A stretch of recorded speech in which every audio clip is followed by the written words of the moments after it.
Operation بنیان مرصوص پاک فوج کی طرف سے شروع کر دیا گیا ہے۔ رات کے اندھیرے میں حملہ کرنے والوں کو آج یہ میسج دیا گیا ہے، اندھیرے میں چور آتے ہیں اور صبح کے اجالے میں جواب دینے والوں کو دنیا بہادر جانتی ہے، اور الحمدللہ پاکستان نے بہادری کے ساتھ، غیرت کے ساتھ بنیان مرصوص کا آغاز کر کے یہ بتا دیا ہے کہ اب اینٹ کا جواب پتھر سے ہوگا۔ سورہ نمبر 61، 28ویں پارے کی یہ سورہ مبارکہ، سورہ صف کی یہ چوتھی آیت اور اس کا آخری جملہ سیسا پلائی ہوئی دیوار، یہ بہت بڑا میسیج ہے۔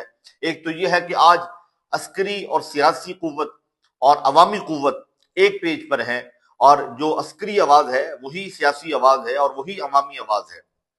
کوئی یہ نہ سمجھے کہ پاکستانی آج الگ ہیں یا ان کی سوچ الگ ہے یا فکر الگ ہے، یہ سیسا پلائی ہوئی دیوار بن کر کھڑے ہیں دشمن کے سامنے، اور انشاءاللہ العزیز سیسا پلائی ہوئی دیوار کے ساتھ ٹکرانے والی ہر چیز واپس انہی کی طرف جائے گی اور انہی کو جا کر ڈیمیج کرے گی انشاءاللہ۔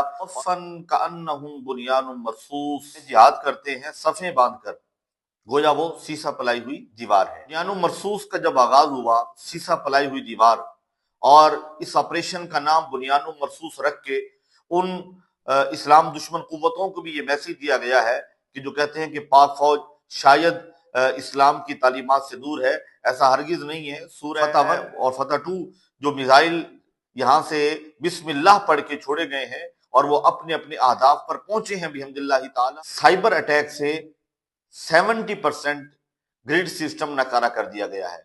اس وقت 70% ہندوستان کی بجلی بند، اور یہ اس بات کی علامت ہے کہ اب تمہیں خبریں نہیں دیکھنا پڑے گی، تم خود خبر بن چکے ہو، بلکہ انہوں نے سمجھا تھا کہ شاید یہ 1947 کا وہ کمزور اور نوزائیدہ پاکستان ہے، ہم سازشیں کر لیں گے۔